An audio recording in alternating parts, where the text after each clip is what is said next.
Buenos días a todos, mi nombre es Gloria Acuña, soy la directora del programa de Administración y Contaduría Pública, soy profesional en Relaciones Económicas Internacionales, tengo una especialización en negocios internacionales y solución de conflictos y vengo brevemente a darles 5 fortalezas de los programas que dirijo. Primera, el estudiante se prepara para planear, organizar y dirigir cualquier organización de acuerdo a las capacidades y competencias, con capacidad de liderazgo y espíritu emprendedor.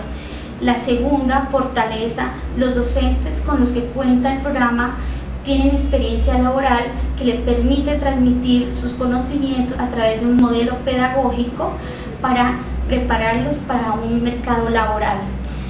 Tercero, el programa de Contaduría Pública cuenta con un software ELISA aplicado a las NIF, lo que permite al estudiante desarrollar competencias y habilidades para que puedan ingresar a sus prácticas empresariales en tercer y cuarto semestre. La siguiente fortaleza es que, de acuerdo a los indicadores de la Dirección de Prácticas Empresariales, los estudiantes que más demanda el sector productivo son los de Administración y Contaduría Pública.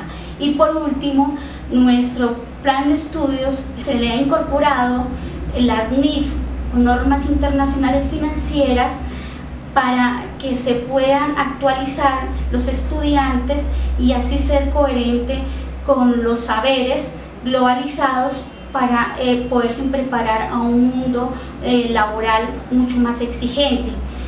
Los invitamos a que visiten nuestra institución y nos conozcan y poder resolver todas las inquietudes. Gracias.